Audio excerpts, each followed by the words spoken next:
One of America's legendary automakers and one of Europe's oldest coach builders released one of the most distinctive and stunning cars ever made. This Pininfarina Cadillac is one of a kind.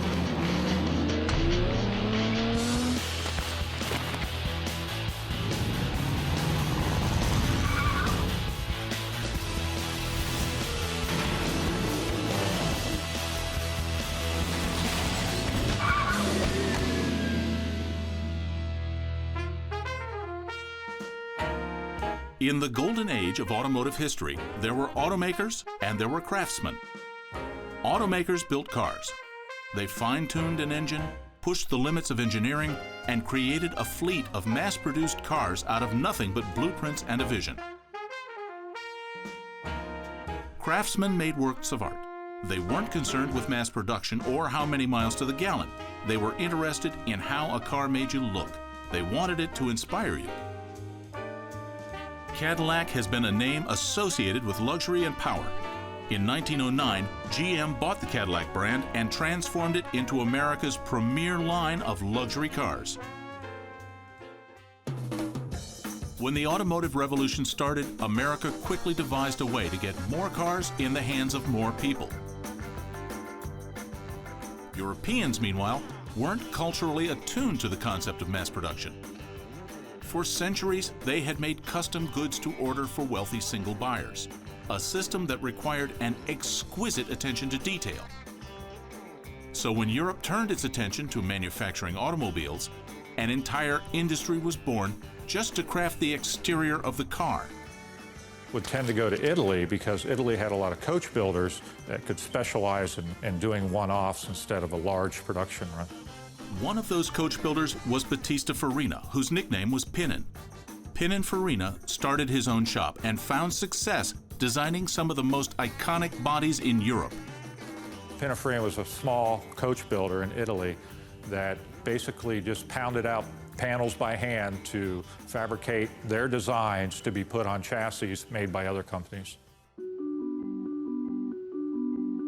This 1953 Cadillac was the perfect blend of the European coach-building aesthetic and American manufacturing performance. The Pininfarina design studios currently today make some of the most beautiful cars available style-wise, and they've been doing this from the 50s on. They've built a reputation for building some of the most incredibly beautiful cars for the last 40 or 50 years. Pininfarina first opened his studio in 1930, and his tiny shop was soon commissioned to design and build a custom body for a Cadillac V16 chassis and engine. The car inspired Pininfarina, who fell in love with the unmatched power and performance of American automobiles.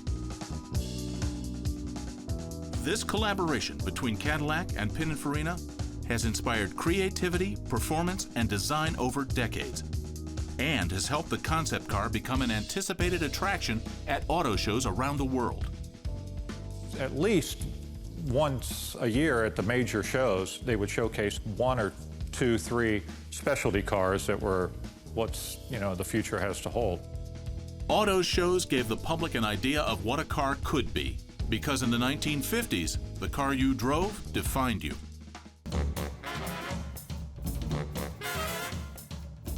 Norman Granz, the legendary jazz producer, wanted something distinctive to drive around Los Angeles. As now, if you want to stand out in the car-crazy city of Los Angeles, you have to do something extraordinary. And Granz spotted just the combination.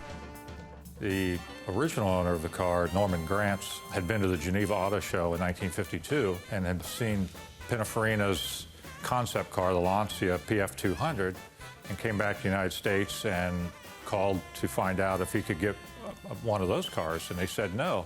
And he said, how about if I send you a Cadillac, could you build me a custom Pininfarina-bodied Cadillac? And they said yes. Pininfarina's radical redesign of this Cadillac brought concept car uniqueness and flair to an astute consumer. The body is completely different than the Cadillac body from 1953. They pulled the complete 53 Cadillac body off the frame, and Pininfarina designed and built the new body and incorporated only a very few things. Just about every part on the car had been modified. It's a completely different body than the Cadillac.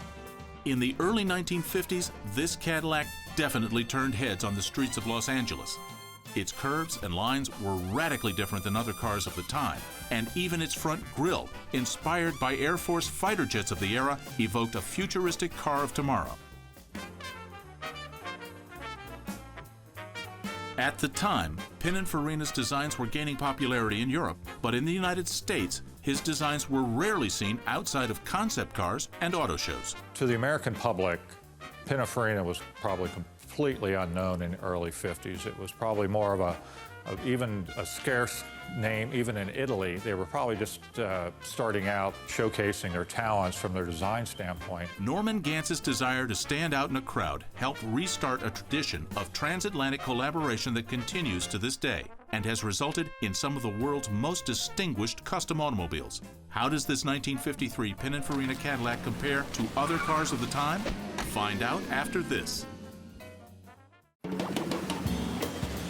In 1954, jazz producer Norman Gantz ordered a car unlike any other.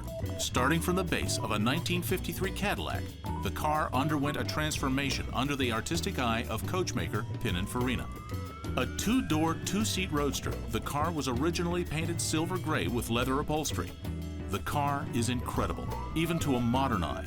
But to understand how radical this design is, you have to transport yourself to 1954. The style of most American cars at that time was boxy and vertical. They were designed to be roomy and comfortable on the inside. External styling was an afterthought. The 1954 Pininfarina Cadillac Roadster rides lower than a typical American car of its era, and certainly lower than the Cadillac on which it was built.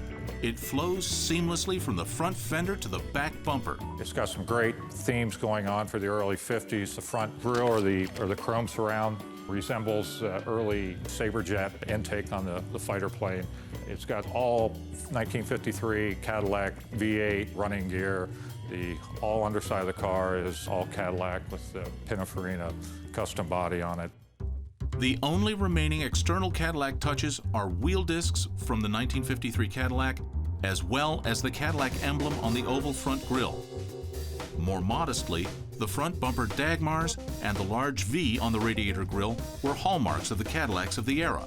They had this idea that if you look at the steering wheel, the hand grips for the original 53 Cadillac were on the lower side of the steering wheel. Pininfarina deemed it necessary to flip the steering wheel over and put the hand grips to the top part. The other things that they used were the V shape in front of the grille was normally mounted directly on the hood of a 53 Cadillac.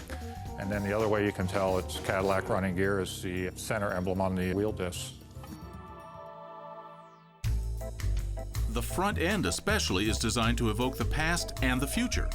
The Dagmar bumpers pay homage to the original design of the 53 Cadillac. But the oval chrome surround is more evocative of modern fighter jets.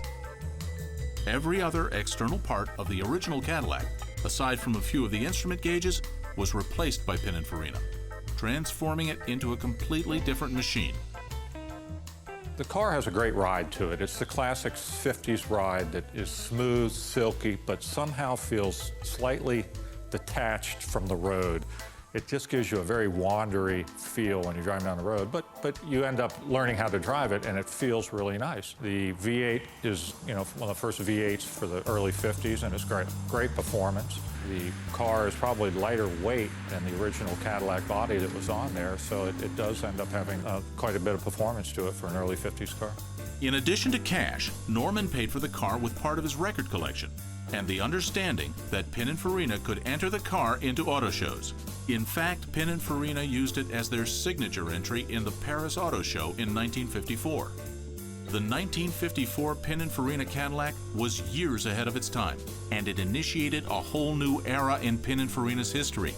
Many of the features found in this car showed up in subsequent models for another well-known Pininfarina client. So Pininfarina used this to showcase some of the designs that would end up on various models of Ferraris probably throughout the early 50s to the later 50s. The collaboration between Pininfarina and Cadillac didn't end with the 1954 concept car. They've been collaborating ever since, in the 60s, 70s, 80s, and beyond, creating unique fusions of European style and American performance. But how did the 1954 Pininfarina Cadillac do in its maiden tour of America? We'll find out right after this. Design firms sometimes build custom cars on standard chassis to get people to stand up and take notice. This is how Pininfarina got an opportunity to gain a foothold in the biggest automotive market in the world. Pininfarina hoped to create some buzz around their cars, offering an exclusive look for Hollywood executives looking to make a statement. One of the concept show cars produced by Pininfarina was this, an extraordinary 1954 Cadillac Cabriolet.